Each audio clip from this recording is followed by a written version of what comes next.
Uma vida perfeita, uma penthouse na Quinta Avenida e uma história de amor que o mundo invejava. Essa era a vida de Sarafina Hoteldud até que uma única manchete destruiu a ilusão. Amante grávida do filho do bilionário Alistair Roth. A cidade ofegou, esperando um acordo silencioso. Mas subestimaram Sarafina. Quando ela pediu o divórcio, o titã da indústria que colocou mercados de joelhos foi ele próprio levado a implorar nos pisos de mármore que outrora comandava. Isto não é apenas uma história de infidelidade. É uma saga de uma mulher que se recusou a ser uma nota de rodapé na sua própria vida. Fiquem atentos enquanto desvendamos as reviravoltas chocantes e traições que provam que, mesmo num mundo de riqueza inimaginável, há coisas que não têm preço. Sarafina Hoteldud movia-se pelo grande salão do Metropolitan Museum of Art com a graça ensaiada de uma rainha a inspecionar a sua corte. A gala anual da Fundação Hoteldud era a joia da coroa indiscutível do calendário filantrópico da cidade de Nova York. Uma noite onde o dinheiro antigo e a nova tecnologia se misturavam sob o brilho suave de candelabros feitos por encomenda. Cada detalhe, desde as orquídeas em cascata que pareciam pingar do teto até o chefe com estrelas Michelin a supervisionar pessoalmente os canapés, levava o seu toque meticuloso. Para o mundo exterior, ela era a esposa impecavelmente vestida e sempre sorridente do enigmático bilionário Alistair Hoteldud. Era a inveja de milhões. A mulher que tinha tudo. Alistair, um homem cujo nome era sinônimo de poder no mundo financeiro, estava do outro lado da sala, um verdadeiro rei a comandar a corte. Era encantador sem esforço, o fato feito em Savile Row a moldar-se ao seu corpo atlético enquanto ria com o senador e o magnata da tecnologia. O seu cabelo escuro começava a ser beijado pelo prateado nas têmporas, um toque distinto que apenas aumentava o seu charme. Dessa distância, era um retrato de poder e perfeição, o casal dourado da elite global. Mas Sarafina conhecia a verdade. A gaiola dourada continuava a ser uma gaiola. A vida deles, outrora uma tempestade de paixão genuína e sonhos partilhados, tinha se transformado lentamente, quase imperceptivelmente, num acordo contratual. As viagens espontâneas à sua ilha privada nas Granadinas tinham sido substituídas por aparições meticulosamente agendadas em eventos de caridade. Os segredos sussurrados no meio da noite deram lugar ao silêncio estéril da sua vasta penthouse na Quinta Avenida, um espaço tão grande que podiam passar o dia inteiro sem se cruzarem. Sarafina ajustou a alça do seu vestido vintage Dior, a seda azul safira combinar perfeitamente com a lendária safira Hoteldud que repousava contra sua clavícula. O colar era um presente de casamento de Alistair, símbolo do seu suposto amor eterno, agora parecendo mais um belo e pesado colar de ferro. Trocou amabilidades com um dandy cuja família tinha vindo no Mayflower, o seu sorriso nunca vacilando, o seu espírito afiado e envolvente. Era uma especialista a representar o papel. Tinha de ser. O primeiro tremor que ameaçou abalar o seu mundo cuidadosamente construído não veio de uma confrontação dramática, mas do brilho insidioso de um ecrã de smartphone. Uma jovem jornalista ambiciosa de um blog social menos conhecido, ansiosa por fazer nome, ergueu o telefone para uma conhecida ali perto. O olhar de Sarafina, sempre atento, apanhou um vislumbre da manchete antes de esta ser rapidamente desviada. Mas já era tarde demais. As palavras já tinham se gravado na sua mente. Isabella Ricci, estrela em ascensão, insinua uma barriga bilionária. Fontes próximas da atriz dizem que o pai é um dos homens casados mais poderosos de Nova York. A foto que acompanhava era uma imagem de paparazzi de uma jovem deslumbrante, com cabelo ruivo fogo e um beicinho desafiador, a mão pousada de forma protetora sobre um quase invisível inchaço por baixo de um vestido justo. Isabella Ricci. Sarafina conhecia o nome. Era nova It Girl, uma atriz com uma série de papéis menores e um talento enorme para autopromoção. Alistair tinha recentemente investido no seu último filme, um drama independente ousado que ele elogiou como uma nova voz no cinema. Tinha assistido à estreia com Sarafina, claro, mas também participou em inúmeras reuniões de produção, revisões de argumento tarde da noite e jantares de celebração. Sozinho. Um frio terrível, agudo e indesejado, subiu pela espinha de Sarafina. Era uma sensação familiar, uma que ela vinha reprimir há meses, talvez anos.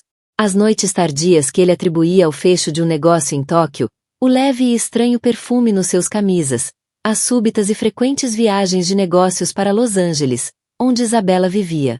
Ela tinha escolhido acreditar nas suas mentiras, aceitar as suas explicações plausíveis. Era mais fácil assim. Enfrentar a alternativa seria arriscar detonar os próprios alicerces da sua vida. Desculpou-se da conversa com um aceno educado, o coração a bater com força contra as costelas. Precisava de ar. Dirigiu-se para a ala egípcia, menos frequentada, sentindo o peso de centenas de olhares sobre si. Os sussurros já tinham começado, uma onda de especulação a espalhar-se pela gala como uma epidemia. Seria verdade? Ela sabia. Como iria reagir? Já não era apenas Sarafina. Era um espetáculo. Encontrou um recanto sossegado atrás de uma estátua imponente de Sekhmet, a deusa guerreira. Encostando-se à pedra fria, tirou seu próprio telemóvel, os dedos a tremer ligeiramente enquanto escrevia o nome de Isabela Ricci na barra de pesquisa. O artigo do blog já era o primeiro resultado, a ser partilhado por sites de mexericos mais conhecidos. A seção de comentários era um ninho de víboras, repleto de insinuações e acusações mal disfarçadas. Todos sabem que é filho de Alistair Roth. A maneira como ele olhava para ela na passadeira vermelha. Pobre Sarafina. Ela é tão elegante. Não merece isto. Por favor. Ela sabia o que ia. É uma transação. Cada palavra era uma pequena lâmina afiada. O último comentário doía mais porque ecoava um medo que ela própria secretamente alimentava. Será que a história de amor deles, aquela que cativou o mundo, tinha-se realmente reduzido a uma mera transação? Lembrou-se do início, um encontro ao acaso numa galeria de arte em Paris. Ele ainda não era o Alistair Hoteljud, apenas um jovem brilhante e ambicioso, com um brilho nos olhos que prometia aventura. Ele perseguiu-a incansavelmente, não com gestos grandiosos e vazios, mas com conversas atenciosas, gargalhadas partilhadas e uma intensidade que a fazia sentir-se a única mulher no mundo. Ele amou-a. Tinha a certeza disso. Mas quando é que esse amor se transformou em complacência? O telemóvel vibrou na sua mão. Era uma mensagem da sua melhor amiga, Genevieve, uma negociante de arte espirituosa que nunca confiou plenamente em Alistair. Então, já viste isto? Liga-me assim que saíres desse circo. Não os deixes ver-te suar. As palavras de Genevieve foram uma tábua de salvação, um lembrete de que não estava completamente sozinha nesta gaiola dourada. Respirando fundo, de forma trêmula, Sarafina alisou o vestido, endireitou os ombros e compôs as feições numa máscara de indiferença serena. Não lhes daria satisfação de a verem desmoronar-se.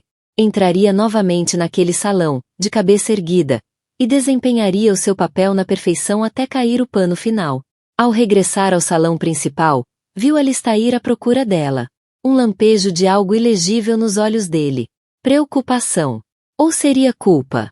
Aproximou-se dela com seu sorriso público firmemente no lugar. Aí estás tu, disse ele, a voz no murmúrio baixo, só para ela. Estava a ficar preocupado. Está tudo bem? Sarafina encontrou o olhar dele, os seus próprios olhos tão frios e impenetráveis quanto a safira ao seu pescoço. Ofereceu-lhe um pequeno sorriso enigmático. Está tudo perfeito, querido, respondeu, a voz suave como seda. Absolutamente perfeito. Mas, enquanto ele a conduzia de volta à multidão, a mão pousada nas suas costas, ela sabia que era mentira. Nada estava perfeito, e nada voltaria a ser como antes. O tremor tinha se tornado um terremoto, e os alicerces do seu mundo começavam a rachar. A humilhação pública era apenas o começo. O verdadeiro drama, suspeitava, estava prestes a desenrolar-se atrás das portas fechadas do seu palácio na Quinta Avenida, e seria uma tempestade de proporções épicas. A viagem para casa no banco traseiro do Maybach feito por encomenda foi uma aula de guerra silenciosa. O espaço amplo, normalmente um santuário de couro macio e conforto abafado, parecia sufocante. O zumbido suave do motor era um rugido no silêncio opressivo que se estendia entre Sarafina e Alistair. Ele lançava-lhe olhares furtivos, o maxilar tenso, os dedos tamborilando um ritmo nervoso no joelho. Ela mantinha o olhar fixo na tapeçaria brilhante do horizonte da cidade de Nova York que deslizava pelas janelas fumadas, cada marco familiar agora parecendo estranho e vazio. Vais dizer alguma coisa? Alistair quebrou finalmente o silêncio, quando o carro parou suavemente na garagem subterrânea privada do edifício. Sarafina virou-se para ele, a expressão impenetrável. O que há para dizer, Alistair? A internet parece já ter dito tudo. A voz dela não tinha emoção, um tom calmo e plano que era muito mais perturbador do que qualquer grito ou soluço poderia ser. São mexericos, Sarafina. Mentiras inventadas por uma rapariga desesperada à procura de dinheiro fácil, disse ele. A voz carregada de uma arrogância desdenhosa que irritava ainda mais os nervos já desgastados dela. Sabes como estas coisas funcionam. Não podes acreditar nisto. Acreditar no que exatamente? Contra-atacou ela, os olhos semicerrados. Que estás a dormir com uma mulher com metade da minha idade, ou que ela está agora a carregar o teu filho? Qual parte é mentira, Alistair? Ser específico. A franqueza da pergunta pareceu atordoá-lo momentaneamente. Ele estava habituado à diplomacia dela, à sua disposição de encobrir as transgressões dele com uma camada de negação polida. Abriu a boca, depois fechou-a de novo, como um peixe a arfar por ar. É complicado, conseguiu finalmente murmurar. Uma expressão patética que, por si só, já era uma admissão. Complicado. Sarafina soltou uma risada curta e sem humor. Não, Alistair. Na verdade, é bastante simples. Quebraste os teus votos. Humilhaste-me. E fizeste-o da forma mais pública e vulgar possível. Não esperou por uma resposta. O motorista já tinha aberto a porta, e ela saiu do carro e entrou no elevador privado, deixando Alistair a correr atrás dela. A subida até a Penthouse foi rápida e silenciosa. No momento em que as portas de bronze polido se abriram para revelar o átrio opulento, a aparência de civilidade evaporou-se por completo. Sarafina, ouve-me, implorou ele, seguindo-a enquanto ela caminhava decidida pelo corredor estilo galeria, os saltos a bater num staccato furioso contra o chão de mármore. Isabela. Ela é instável. Está a tentar extorquir-me. A minha equipa jurídica já está a tratar do assunto. Isto vai desaparecer. Ela parou no centro da vasta sala de estar. Um espaço dominado por uma janela do chão ao teto que oferecia uma vista panorâmica deslumbrante do Central Park. As luzes da cidade cintilavam lá embaixo, alheias ao drama que se desenrolava 60 andares acima. Achas que isto é sobre dinheiro?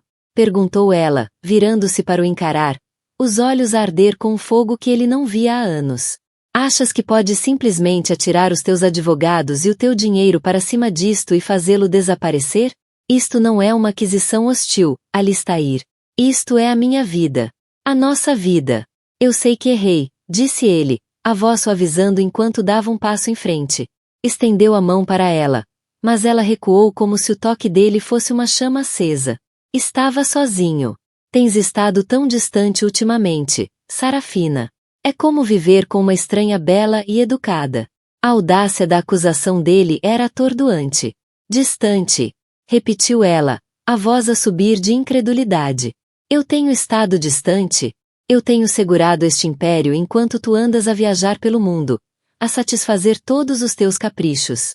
Eu organizo os teus jantares, encanto os teus parceiros de negócios, gestiono as tuas instituições de caridade, e crio o nosso filho. Quando exatamente é que tiveste tempo de te sentir sozinho, Alistair? Entre reuniões do conselho e os teus encontros com a tua amante instável, a menção ao filho deles, Julian, ficou suspensa no ar entre os dois.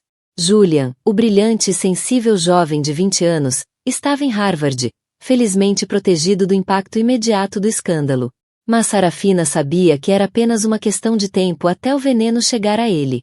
O pensamento da dor dele, da desilusão que sentiria, era a única coisa que verdadeiramente ameaçava quebrar a sua compostura. Não envolvas o Julian nisto, advertiu Alistair, a voz baixa. Ele já está envolvido, retorquiu ela. Ele é um Hoteljude. O teu filho, o herdeiro deste circo. Como é que eu lhe explico que o pai, o homem que ele idolatra, está prestes a ter um filho com uma atriz de segunda que ele leu numa revista de mexericos? A discussão continuou, uma torrente de acusações e recriminações reprimidas durante anos. Cada ressentimento não dito, cada deslize encoberto veio à tona. A fria e controlada senhora Hoteljude tinha desaparecido, substituída por uma mulher levada ao limite absoluto. Já não lutava pelo casamento.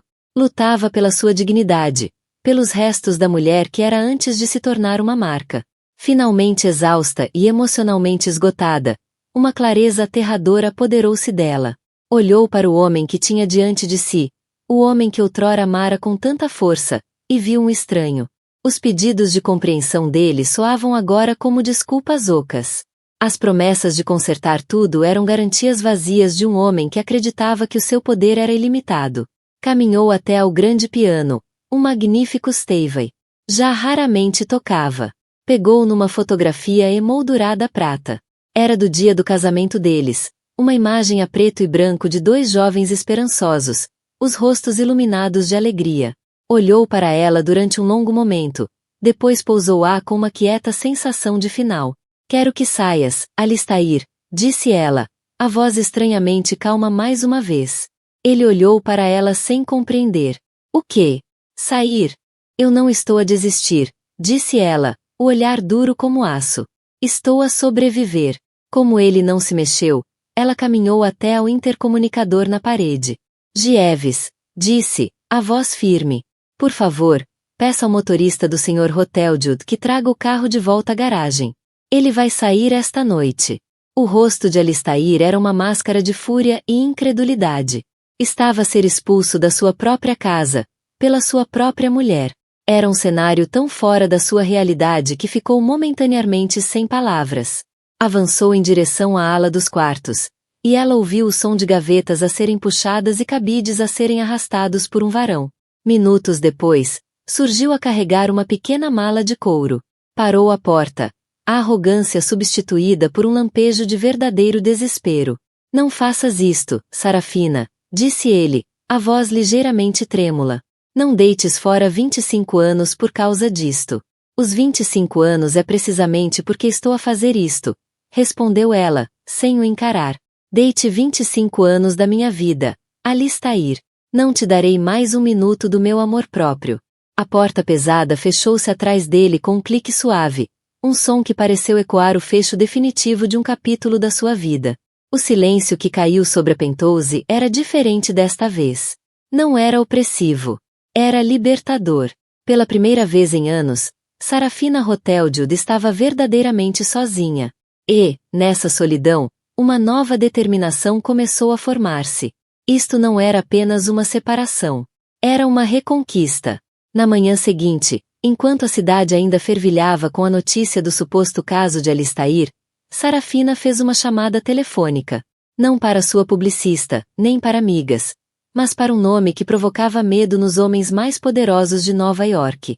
Victoria Sterling, a advogada de divórcios mais temida do país. Victoria, é Sarafina Hoteljud, disse ela, a voz clara e resoluta. Gostaria de marcar uma reunião o mais depressa possível. Decidi pedir o divórcio. A notícia do pedido de divórcio de Sarafina atingiu Alistair como um golpe físico. Estava no seu vasto escritório no último andar da Hoteljud Tower, um monumento de vidro e aço ao seu próprio sucesso, quando seu advogado pessoal, um homem habituado a lidar com fusões de $1.000 milhões, lhe deu a notícia com a solenidade sombria de um médico a diagnosticar uma doença terminal. Ela contratou a Victoria Sterling, disse o advogado, um homem chamado Arthur Vance, em tom baixo. O nome pairou no ar como uma guilhotina. Victoria Sterling não era apenas uma advogada. Era uma predadora. Ela não negociava. Ela destruía. Contratá-la era uma declaração de guerra. Alistair afundou-se na sua cadeira de diretor. A vista panorâmica da cidade que comandava parecia agora uma piada cruel. Ele esperava que Sarafina ficasse zangada. Ele esperava um período de silêncio gélido, de noites a dormir em alas separadas da Penthouse. Chegou até a reservar um orçamento para um presente extravagante de pedido de desculpas. Talvez um raro diamante rosa ou uma ilha privada ao lado da que já possuíam. Na sua monumental arrogância, assumiu que o casamento deles, como tudo na sua vida, era um negócio. E, nos negócios, todo problema tem um preço. Nunca, nem por um único momento, considerou que Sarafina realmente o deixaria. Os Hoteljud não se divorciavam. Era uma regra não escrita, um pilar da imagem da dinastia. Eles enfrentavam tempestades. Apresentavam uma frente unida. e tratavam das suas indiscrições com uma eficiência silenciosa e implacável. Para Sarafina, romper com essa tradição não era apenas uma rejeição pessoal. Era um ato de traição contra o império que ele tinha construído. Ponham-na ao telefone, rosnou Alistair, a voz baixa e feroz. Ela não está a atender às tuas chamadas, respondeu Arthur, já antecipando a ordem. Toda a comunicação deve passar pelo escritório da Sra. Sterling. Alistair bateu com o punho na vasta secretária de mogno. O impacto fez tremer uma série de prêmios e fotos de família. Raiva, pura e sem filtros, invadiu-o. Era uma emoção que raramente sentia. Frustração. Sim. Impaciência. Frequentemente. Mas raiva era ineficaz. Ofuscava o julgamento. Agora, porém, era tudo o que conseguia sentir. Como é que ela ousava, depois de tudo que ele lhe deu, o estilo de vida, o prestígio, o nome. Ele arrancou-a da obscuridade relativa, uma bela estudante de história da arte, e fez dela uma rainha. E este era o seu agradecimento. A sua fúria inicial logo deu lugar a um frio e estranho pico de medo. Isto não era apenas sobre imagem. Era sobre Sarafina. Pensou na noite da gala, na calma gelada nos olhos dela quando lhe disse para sair. Tinha confundido a sua compostura com fraqueza, com um prelúdio de perdão eventual. Agora via que era algo muito mais perigoso, determinação. Iniciou uma campanha frenética e desesperada para reconquistar. Uma campanha tão mal concebida quanto patética. Enviou um caminhão cheio das flores favoritas dela, raras rosas pretas Bacar, para Pentose. Foram devolvidas intocadas. Mandou confeccionar um colar exclusivo da Cartier com uma esmeralda do tamanho de um ovo de melro, entregue por um estafeta especial. A caixa foi devolvida, ainda fechada, acompanhada de uma nota do escritório de Victoria Sterling a informar que a Sra. Hoteljude não estava a aceitar presentes. Tentou usar o filho deles, Julian. Ligou-lhe para Harvard, a voz calibrada com precisão, entre preocupação paternal e orgulho ferido. A tua mãe não está a pensar com clareza, filho, disse ele. Tem estado sob imenso estresse. Esta confusão com a Sra. Richie é só um mal-entendido. Mas a tua mãe exagerou tudo. Ela não me ouve. Talvez te ouça a ti. A chamada não correu como planeado. Julian, que herdara a inteligência silenciosa e clareza moral da mãe, não era facilmente manipulado. Falei com a mãe esta manhã, pai, respondeu Julian, a voz fria de uma desilusão que cortou Alistair mais fundo do que qualquer raiva. Ela contou-me tudo. Como pudeste, depois de tudo o que ela fez por esta família, por ti? Não me peças para ser o teu mediador. Foste tu que criaste esta confusão. Agora és tu que tens de a resolver. O mundo que outrora se dobrava à vontade de Alistair recusava-se agora a ceder. O escândalo estava a afetar o preço das ações. A marca de valores familiares que a Fundação Hoteljude cultivara com tanto cuidado era agora motivo de piadas. Exigiram uma declaração, um plano, uma resolução rápida. Pela primeira vez na sua vida profissional, Alistair sentiu o frio aperto da sua própria vulnerabilidade. Entretanto, o frenesi mediático era implacável. Isabella Richie, longe de ser o problema instável e fácil de controlar que Alistair tinha descrito, estava a provar ser uma jogadora mestre na corte da opinião pública. Deu uma entrevista exclusiva e lacrimosa a uma grande cadeia de televisão, apresentando-se como uma jovem ingênua, arrebatada por um homem mais velho e manipulador. Falou das promessas dele sobre um futuro juntos, da criança que supostamente ele queria desesperadamente. Ele disse-me que o casamento dele era uma farsa, sussurrou, enxugando uma lágrima perfeitamente cronometrada com um lenço. Um arranjo de negócios. Disse que o coração já não estava lá. Disse que me amava. Cada palavra era uma adaga cuidadosamente fabricada, direcionada a Sarafina, para pintar como a esposa fria e sem amor que empurrou o marido para os braços de outra. Mas o público, na sua maioria, não acreditou. Os anos de dignidade silenciosa de Sarafina, o apoio inabalável a inúmeras instituições de caridade e a sua reputação de bondade genuína criaram uma reserva formidável de boa vontade. Ela era vista como a parte traída, a esposa elegante que fora humilhada publicamente. O seu silêncio diante do escândalo apenas ampliava o seu mistério e a força percebida. Desesperado e sem mais opções, Alistair decidiu fazer um último gesto dramático. Sabia que Sarafina passeava sempre o seu amado Borzoi, Caspian, num pequeno parque privado perto da Pentose, todas as manhãs, precisamente às 7 horas. Era um ritual sagrado há anos. Chegou antes dela, dispensou o motorista e ficou de pé no ar fresco da manhã. Um homem completamente fora do seu ambiente.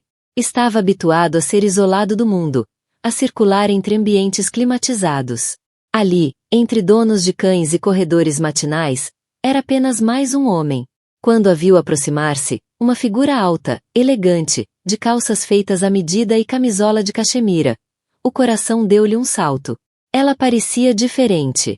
Livre do peso das expectativas dele, parecia mais leve, a postura mais relaxada, um sorriso subtil nos lábios enquanto observava Caspian a perseguir um esquilo. Ele saiu de trás de um grande carvalho que bloqueava o caminho dela. Sarafina, disse ele, a voz rouca. Ela parou, a mão a apertar a trela. O rosto, que antes mostrava serenidade, endureceu numa máscara de indiferença polida. Alistair, não devias estar aqui. Tive de te ver, disse ele, dando um passo em frente. Eu não consigo. Não consigo viver sem ti. Parecias estar a conseguir muito bem há uns meses atrás, retorquiu ela, a voz gelada. Foi um erro.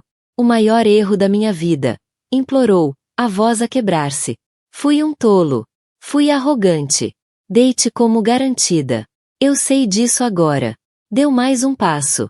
E então, num gesto que seria captado por uma câmara de paparazzi com lente de longo alcance e estampado na capa de todos os jornais no dia seguinte. O titã da indústria, o homem que movimentava mercados com uma única chamada, ajoelhou-se na relva úmida do parque. Por favor, Sarafina, implorou, a voz engasgada com uma desesperação surpreendentemente real. Agarrou a mão dela, o aperto surpreendentemente firme. Não me deixes. Perdoa-me. Podemos resolver isto. Faço qualquer coisa. Acabo com a Isabela. Faço um pedido de desculpas público. Dou-te tudo o que quiseres. Sarafina olhou para o homem ajoelhado diante dela. O grande Alistair Hoteljude, de joelhos. Era uma visão que ela nunca pensara ver. E uma parte dela, a parte que ainda se lembrava do jovem por quem se apaixonara, sentiu um breve lampejo de pena, mas foi rapidamente extinta pela realidade fria e dura da sua traição. Ela retirou lentamente, deliberadamente, a mão do aperto dele. Já é tarde demais, Alistair, disse ela, a voz suave, mas firme. Não estás a implorar por mim. Estás a implorar pela tua empresa, pela tua reputação, pelo teu império. Partiste algo entre nós que não se conserta com desculpas nem com presentes caros. Quebraste a minha confiança. Olhou para ele uma última vez, um homem reduzido a uma figura desesperada e patética. Levanta-te, Alistair, disse ela, a voz sem qualquer malícia, apenas cheia de uma profunda e inabalável sensação de fim. Estás a fazer uma cena. Sem mais uma palavra, virou-se e afastou-se. O seu passo elegante não vacilou uma única vez, deixando o bilionário ajoelhado sozinho no orvalho da manhã, com os destroços da sua vida perfeita espalhados à sua volta. Enquanto Alistair estava ocupado a orquestrar a sua campanha fútil de contrição, Sarafina movia-se com a precisão silenciosa e calculada de uma grande mestre de xadrez. As suas reuniões com Victoria Sterling não eram encontros emocionais e chorosos. Eram sessões de estratégia. Victoria, uma mulher com uma mente afiada como navalha e um guarda-roupa com dizer, ficou imediatamente impressionada com a compostura e clareza da nova cliente. A maioria das mulheres na tua posição está um caco, comentou Victoria na sua primeira reunião. O seu escritório era uma extensão minimalista de vidro e aço com vista para o East River. Ou estão aos gritos por vingança ou afogadas em Chardonnay. Tu és diferente. Estás focada. Tive muito tempo para me preparar para isto, mesmo que não soubesse, respondeu Sarafina, as mãos pousadas calmamente sobre a mesa polida. O meu objetivo não é vingança, Victoria. É uma dissolução limpa, discreta e justa de uma parceria. Mas não te enganes, não serei feita de parva. Sarafina forneceu a Victoria uma visão completa dos ativos dos Hoteljude, não apenas os bens declarados publicamente, mas a complexa teia de contas offshore, empresas fantasma e investimentos em capital privado que Alistair sempre geriu com obsessiva secreticidade durante anos. Enquanto Alistair a via como uma esposa decorativa e submissa, Sarafina estava atenta. Lia os relatórios financeiros que ele deixava na secretária. Ouvia as chamadas telefônicas noturnas dele. E fez questão de entender o império que ajudou a construir. Ele acha que o meu nome é apenas um ativo social, explicou Sarafina. Mas a Fundação Hoteljud, que tenho dirigido sozinha há 2 décadas, detém um portfólio significativo e muitas vezes ignorado de arte e imóveis. O meu acordo pré-nupcial tem 25 anos. Suspeito que não irá resistir bem aos seus recentes fracassos morais. Os lábios finos de Vitória curvaram-se num sorriso predador. Oh, isto vai ser delicioso, ronronou ela. Enquanto a batalha legal era afinada nos bastidores, um novo e inesperado desenvolvimento começou a lançar dúvidas sobre a alegação central do escândalo. Genevieve, a leal amiga negociante de arte de Sarafina, decidiu investigar por conta própria. Genevieve tinha uma rede de contactos que rivalizava com a da CIA. Uma teia de artistas, donos de galerias, socialites e fofoqueiros que viam e ouviam tudo. Há algo nesta menina richi que cheira mal, disse Genevieve durante um almoço num restaurante discreto no centro. Apareceu do nada. Num momento estava a fazer peças off-Broadway que ninguém conhecia e, no outro, está no braço de um bilionário. É demasiado conveniente. Os instintos de Genevieve, como sempre, estavam certos. Começou por fazer perguntas dentro da comunidade teatral. O feedback era consistente. Ela era o que chamavam de trepadora. Alguém que estava sempre à procura de uma oportunidade, de um atalho para o topo. A primeira grande fissura na história de Isabela veio de uma fonte improvável, uma antiga assistente pessoal descontente. A jovem, que fora despedida por uma infração menor, estava mais do que disposta a falar com o investigador privado contratado por Genevieve. Grávida. Por favor, troçou a assistente. Ela anda a falar há anos em prender algum homem rico com uma falsa barriga de bebê. Era o plano dela. Olha, ela tem uma coleção de barrigas falsas de silicone no armário. Diferentes tamanhos para diferentes trimestres. Chamava-lhes as suas ajudantes. Isto era uma bomba. Mas ainda era boato. Precisavam de provas. As provas vieram de um ângulo mais técnico. A equipa jurídica de Victoria Sterling, com base na denúncia, emitiu uma intimação para obter os registros médicos da clínica exclusiva de Los Angeles onde Isabela supostamente tinha feito a primeira ecografia. A clínica recusou-se inicialmente, citando confidencialidade médica, mas cedeu sob ameaça de penalizações legais severas. Os registros eram um caos. As datas não batiam certo. O médico que supostamente assinará o relatório estava de férias nas Fiji no dia do alegado exame. O mais condenatório, a imagem da ecografia que a equipa de Isabela tinha estrategicamente vazado a um tabloide simpático revelou-se uma imagem de banco de dados, disponível para compra na internet. Era falsa. Ao mesmo tempo, Alistair, agora em estado de pânico quase total, conduzia sua própria investigação frenética. A humilhação pública de ajoelhar-se no parque tinha sido um ponto de viragem. O desespero dele já não era apenas por perder Sarafina. Era por perceber que tinha sido enganado. O ego, a força motriz da sua existência inteira, não suportava essa ideia. Ativou a sua própria equipa de investigadores corporativos impiedosos. Eram homens que normalmente tratavam de aquisições hostis e espionagem empresarial. E destruíram a fachada cuidadosamente construída de Isabela com eficiência brutal. Descobriram um histórico de pequenos esquemas, de casos com homens ricos, um rasto de dívidas e promessas quebradas. E depois encontraram a prova definitiva. Descobriram uma série de mensagens de texto encriptadas entre Isabela e um homem chamado Marco Valente. Valente era um ator de segunda linha e, como se veio a saber, namorado de longa data de Isabela, numa relação intermitente. As mensagens eram um diário detalhado do esquema todo. Marco, ele está mesmo a acreditar. O bebê, Isabela? Como um peixe no anzol. Ele é tão arrogante que nem imagina que alguém possa mentir-lhe. Acha que sou só uma atrizinha tonta encantada com a conta bancária dele. Marco, quando é que recebemos o dinheiro? Estou farta deste buraco. Isabela, paciência, meu amor. Primeiro escândalo, depois o divórcio. Ele vai pagar-me milhões para eu desaparecer discretamente e não perturbar o processo. Vai encarar como uma despesa empresarial. Estaremos na Toscana até ao Natal. As mensagens eram um plano a sangue frio de extorsão. Não havia bebê. Não havia romance. Era uma burla meticulosamente planeada. E Alistair Hoteldud tinha sido o alvo. Alistair sentou-se no escritório do advogado, a olhar fixamente para as transcrições impressas das mensagens, com uma raiva fria e nauseante a crescer-lhe no estômago. Tinha sido enganado. A sua perseguição a Isabela, que via como uma dança egoísta e excitante, fora, afinal, uma armadilha calculada. Arriscar o casamento, a empresa e a reputação por uma mentira. O seu primeiro impulso foi destruir Isabela, divulgar as mensagens, processá-la até a ruína, garantir que nunca mais trabalharia em Hollywood ou em qualquer outro lugar. Arthur Vance, o seu advogado, desaconselhou-o com firmeza. Se fizeres isso, estás a admitir ao mundo que foste ingênuo o suficiente para seres enganado por uma atriz oportunista, disse Arthur, num tom direto. Vais parecer fraco, ridículo, e isso não resolve o teu problema principal, a Sarafina. Neste momento, ela está a divorciar-se por infidelidade. Isso faz de ti um adúltero, sim, mas um viril e poderoso.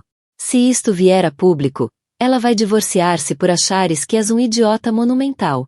Qual achas que é pior para a marca Hoteldud? Alistair reconheceu a lógica fria e dura do conselho, mas estava encurralado. Tinha provas para expor Isabela, mas fazê-lo significava admitir todo o alcance humilhante da sua estupidez. Tinha uma última carta a jogar. Precisava de fazer esta informação chegar a Sarafina. Precisava de lhe provar que, embora tivesse sido um tolo, não tinha, no sentido mais estrito, sido infiel da forma que ela imaginava. Acreditava, com o último fôlego da sua esperança desesperada, que essa verdade podia ser a sua salvação. Pensava que, ao provar que a gravidez era mentira, podia de alguma forma desfazer os danos, voltar atrás no tempo. Enviou uma cópia de toda a investigação, o testemunho da ex-assistente, a análise da ecografia falsa e as mensagens incriminatórias, num envelope selado, entregue por um estafeta de confiança diretamente na Penthouse. Incluiu um bilhete manuscrito. Sarafina, fui um tolo, mas não sou o pai de uma criança que nunca existiu. Isto foi tudo uma mentira. Por favor, deixa-me explicar. Alistair esperou, imaginando-a a ler os documentos, o choque, a realização. Imaginou-a a ligar-lhe, talvez não com perdão, mas com uma nova compreensão, uma vontade de conversar. Estava, como sempre, completamente enganado sobre o que ela faria a seguir. Sarafina estava sentada no seu escritório banhado de sol, o dossiê aberto sobre a secretária antiga. Leu cada palavra com uma concentração calma e desapegada. Não sentiu choque, nem surpresa. De certa forma, sempre soubera que a verdade seria algo sujo e transacional. Era, afinal, o mundo de Alistair. Quando terminou de ler, não sentiu alívio. Não sentiu uma renovada esperança no casamento. Sentiu uma tristeza profunda e cansada. Olhou para o bilhete de Alistair, para a caligrafia desesperada, desordenada. Ele ainda não compreendia. Achava que o cerne da sua traição era o bebê. Pensava que, ao provar que a criança era uma invenção, podia apagar o seu pecado. Falhava em perceber que a traição não era consequência. Era o próprio ato. As mentiras, os segredos, a disposição para procurar consolo e excitação nos braços de outra mulher. O facto de ter sido enganado tão facilmente por uma vigarista transparente não o tornava menos culpado. Apenas mais patético. Pegou no telefone, mas não ligou a Alistair. Ligou a Victoria Sterling. Victoria, disse ela, a voz clara como um sino. Tenho novas informações. Parece que o Sr. Hoteldud foi vítima de uma fraude elaborada. Houve uma pausa do outro lado da linha. Bem, disse Victoria, com um leve tom de divertimento na voz. Isso muda certamente as coisas. É uma excelente vantagem. Podemos destruí-lo perante a opinião pública. Ele vai dar-te tudo para que isto desapareça. Não, disse Sarafina com firmeza. Não vamos usar esta informação. Victoria ficou em silêncio por um momento, genuinamente surpreendida. Não entendo. Isto é o teu trunfo.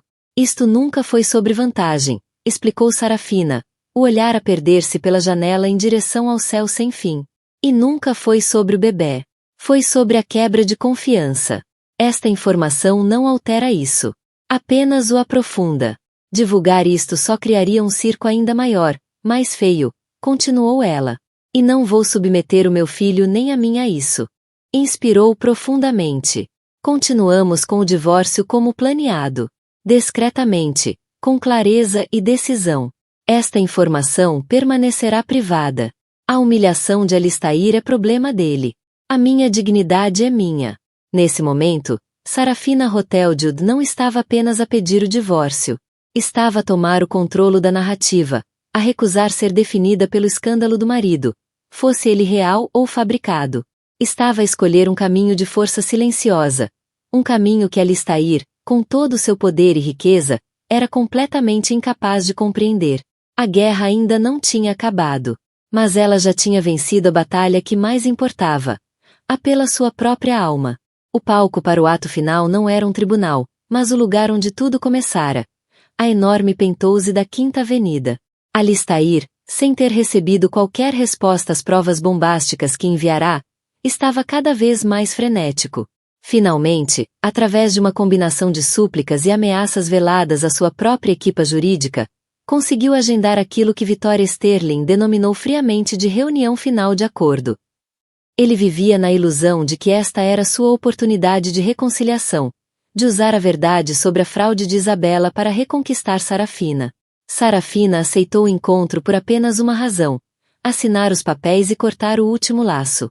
Queria que fosse feito em sua casa, nos seus termos, um ato simbólico final de recuperação do seu espaço. Ele chegou com aspecto desgastado. As últimas semanas tinham deixado marcas visíveis. O fato feito por medida parecia pendurado no corpo, e as olheiras fundas sob os olhos não podiam ser escondidas por nenhum dinheiro. Entrou na sala de estar, um espaço outrora tão familiar, e encontrou Sarafina de pé junto à janela, silhuetada contra o pôr do sol. Ela usava um vestido simples, elegante, cor creme, e estava de uma serenidade deslumbrante. Victoria Sterling e Arthur Vance estavam sentados em lados opostos de uma grande mesa de vidro, com uma montanha de papéis a separá-los como uma miniatura dos Alpes. Sarafina, começou Alistair, a voz rouca. Ignorou completamente os advogados. Recebeste o dossiê que enviei? Vi, sim, disse ela, virando-se para ele. A expressão estava plácida, sem revelar nada. Uma onda de alívio atravessou o rosto dele. Então vês, foi tudo uma mentira. Uma farsa. Fui um idiota. Admito. Um completo tolo. Mas não há bebê. Nunca houve bebê. Isso muda tudo, não muda? Sarafina olhou para ele e, pela primeira vez, sentiu uma profunda pena. Ele era como uma criança que partirá um vaso precioso e pensava que, escondendo os cacos, podia fazê-lo inteiro novamente. Não, Alistair, disse ela, a voz suave mas firme. Não muda nada. O rosto dele desabou. O quê? Como podes dizer isso? Eu não te traí da forma como pensavas. Foi tudo um embuste. Oh, traíste-me, disse ela, dando um passo em frente. Nem penses o contrário. Achas que a traição era sobre uma criança hipotética? A traição, Alistair, foram todas as mentiras que me disseste no último ano. Foram todas as noites que culpaste o trabalho. Foram todas as viagens secretas a Los Angeles. Foi o facto de teres procurado conforto e excitação, não comigo, mas com uma fraude barata e transparente como Isabella Ricci. Ela pegou no dossiê que estava numa mesa lateral. Isto, disse ela, erguendo-o, não te absolve. Isso condena-te. Prova que estiveste disposto a arriscar os nossos 25 anos, a felicidade do nosso filho e a reputação desta família por uma mulher que te fez de tolo. Isso não te torna menos infiel, Alistair. Apenas te torna um infiel estúpido. Cada palavra era um dardo perfeitamente apontado, perfurando o ego, a negação e a última esperança desesperada dele. Ele olhava para ela, sem palavras.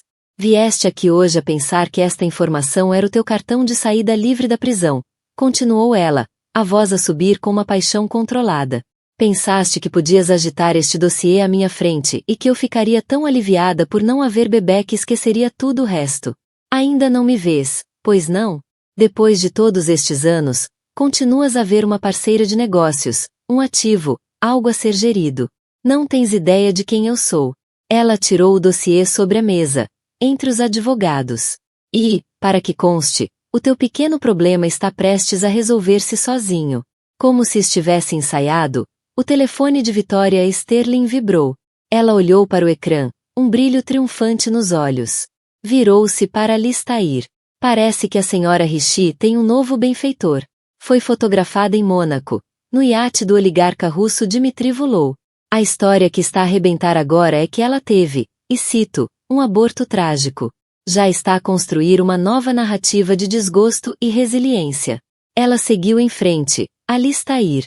O teu pequeno segredo está a salvo, não por causa do teu poder, mas porque a tua amante encontrou um alvo mais rico.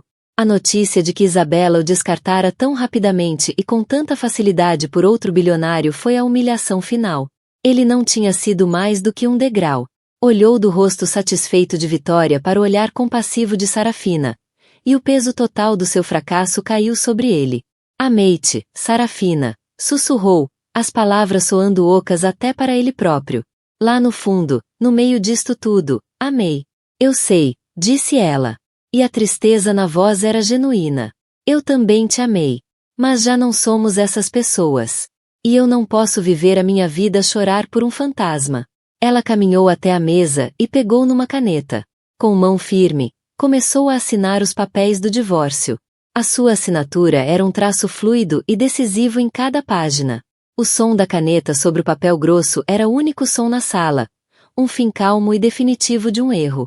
Quando terminou, empurrou a pilha para Arthur Vance. A tua vez, Alistair, disse suavemente. Ele olhou para os papéis, para a assinatura dela, para a frieza preto e branco de tudo aquilo. Era o fim. O fim do seu casamento.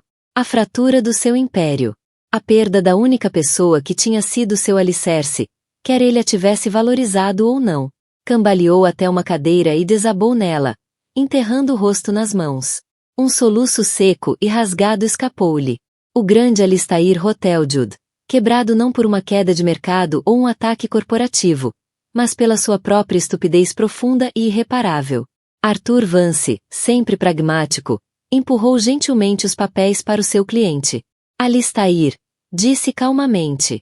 Precisas de assinar. Lentamente, como um homem a mover-se debaixo de água, Alistair ergueu a cabeça.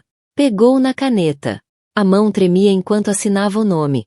A sua assinatura, normalmente um traço confiante e ousado, agora parecia o rabisco de um homem quebrado. Estava feito.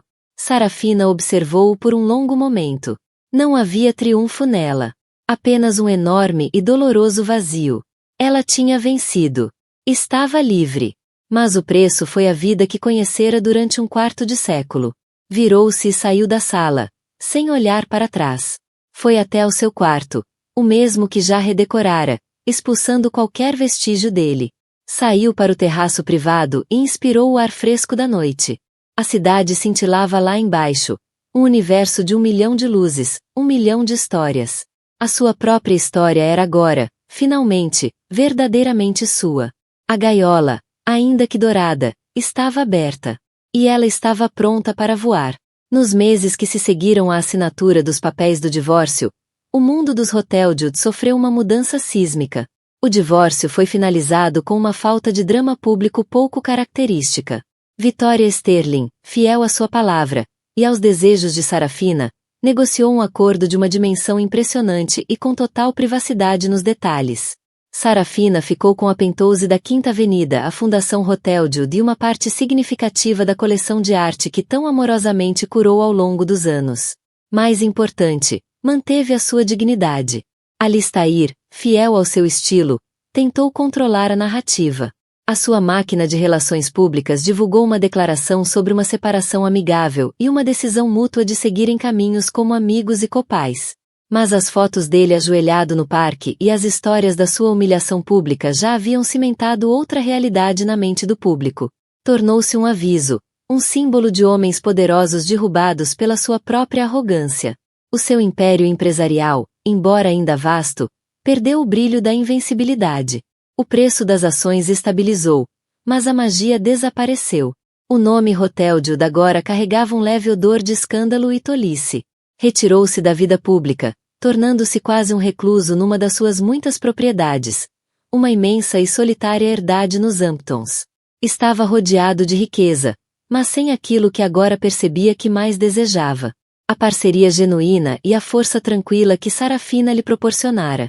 Via ocasionalmente o filho, Julian, mas as interações eram tensas, carregadas com o peso da profunda desilusão de Julian.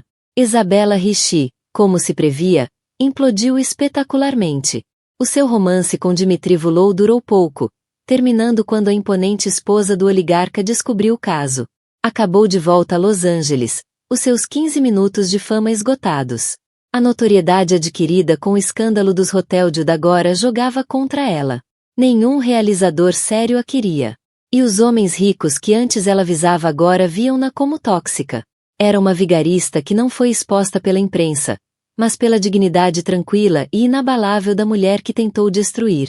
E Sarafina? Sarafina floresceu. Lançou-se ao trabalho da Fundação Hoteljude com vigor renovado e uma visão clara. Livre das amarras de ser a esposa de Alistair, tornou-se uma força formidável por mérito próprio. Mudou o foco da fundação, afastando-se das galas da alta sociedade e aproximando-se de projetos práticos e impactantes. Financiou abrigos para mulheres vítimas de violência doméstica, criou bolsas para estudantes carenciadas em áreas como negócios e finanças, e lançou um programa de mentoria entre líderes femininas e jovens iniciantes. Vendeu a famosa Safira Hoteljude. O leilão em Suris foi um evento global, e o colar rendeu um valor astronômico. Sarafina doou cada cêntimo às novas iniciativas da sua fundação. Quando uma jornalista lhe perguntou por que vendeu uma peça tão lendária, a sua resposta foi simples e direta.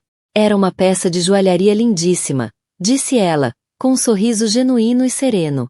Mas representava uma parte da minha vida que acabou. Prefiro que o seu valor sirva para construir futuros, em vez de adornar o meu pescoço. O meu passado não está à venda. Mas o meu futuro é só meu. A Penthouse da Quinta Avenida, outrora um palácio silencioso e solitário, estava agora cheia de vida e riso. Ela recebia encontros de artistas, pensadores e ativistas.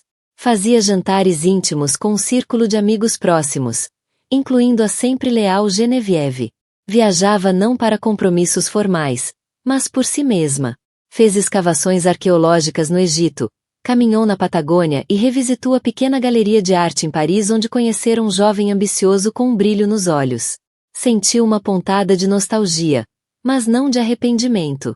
Uma noite, cerca de um ano após o divórcio, organizava uma pequena reunião. Julian estava em casa, de visita da universidade, e trouxera uma amiga, uma jovem brilhante que estudava direito internacional. O som de conversas inteligentes e risos fáceis enchia a sala. Sarafina observava o filho e via o homem em que ele se tornava, honrado, gentil e com profundo respeito pelas mulheres, algo que o pai nunca teve. Genevieve aproximou-se, uma taça de champanhe na mão. Olha para ti, disse Genevieve, num tom suave. Estás feliz? Sarafina sorriu, um sorriso real, desprotegido, que lhe iluminava os olhos. Estou, respondeu. É um tipo de felicidade diferente da que imaginei. Mais silenciosa. Mas é minha. Já não era a senhora Alistair Hoteljude, a esposa do bilionário.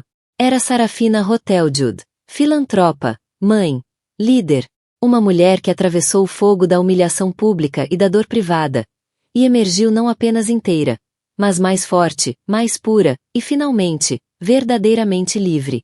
A gaiola dourada era apenas uma memória. E no seu lugar, ela construiu um legado.